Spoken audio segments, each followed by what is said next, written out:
То есть вы дышите, у вас есть водяные пары, это все на потолке конденсируется, и потом утром вам на лицо капает, как будто дождь. Вот это называется наружный тент, вот это основная палатка. То есть дуги, они бывают алюминиевые, бывают фигерпластовые, сейчас какой-то пластик пошел, название не знаю, современное. Вот за счет вот этого, видите, держится. Есть вместо вот этой ткани на ремешках такие пластмассовые защелки. Они даже удобнее палатку ставить. Дугами нужно быть аккуратно, потому что когда это, ну, они есть свойство ломаться.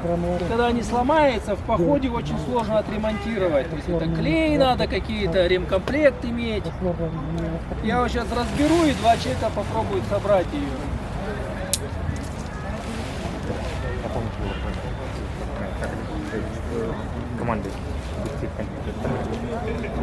Дуги собираются за счет резинок, видите, то есть резинка, и потом, когда собираете, она держит. Давайте 2 добровольца. Соберете палатку. По одной или команде? 2 человека. 2 человека. 2 человека. Надо взять запасные, да? Чтобы... Ну, не везде ремкомплект, это отдельно надо покупать, это ж денежки. И надо еще ремкомплект найти. Дуги бывают разной Запасной толщины. менен жүріш керек екен, я не поняла. Все, собирай, вот так собирай. У тебя готово в палатку засовывать. Ага.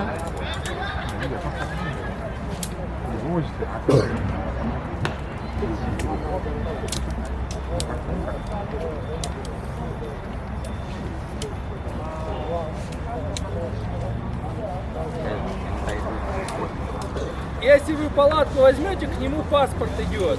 Там на тент есть водяной столб, измеряется там 4000 миллиметров водяного столба должно быть минимальное внешний тент и дно. Это уже палатка годится к спортивному туризму.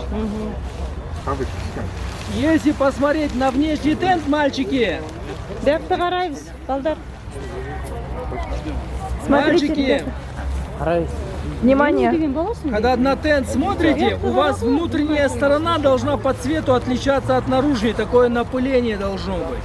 И плюс вот эти швы должны быть вот, есть, оказывается, я не заметил, видите, лента прозрачная наклеена. Если этой ленты не будет, то при дожде через этой дырки начнет капать. Поэтому внутри должна быть обязательно, смотрите, чтобы лента проклеенная была.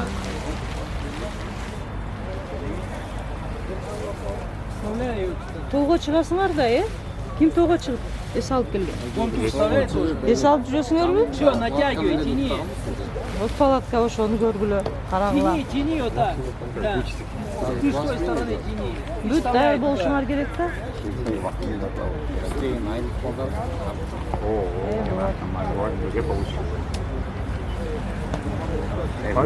У вас на выходе вот здесь 2 молнии, видите, сетка. Если вам жарко, вон тот убираете, и вас это от комаров, от мошкары защищает.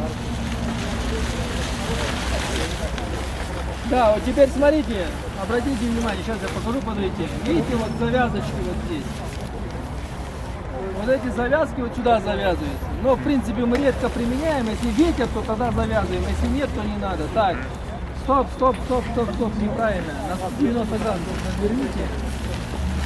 Вот так. Теперь фиксируете.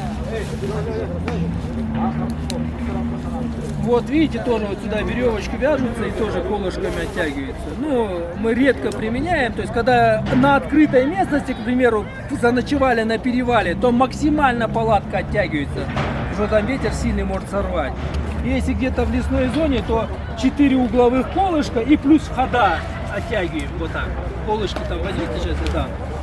А если на ветру, соответственно, максимальное количество колышков должно быть оттянуто. Içinde только отыруш керек екен, да? Если ветер дует, чырып кетсең, учуп кетет го? Да, вот по логике 4 угловых и плюс вот это оттяни вход. Жерге киргизип коет деди. Андай мыктармен. Да, одну только. И, соответственно, здесь у вас рюкзаки там что-то лежат, чтобы внутри места не занимать. Ну, то есть оттяните вход. Эта палатка, в принципе, двухместная. Ну, иногда в паспорте двухместная, можно 3 впритык ночевать. То есть субъективный фактор. Теперь смотрите еще один момент. Колышки втыкаются не ровно, а вот под углом от палатки, вот под таким. Ровно Чтобы не втыкаются. держался, Да, чтобы при ветре была перпендикулярная нагрузка на этот. Вопросы какие по палатке?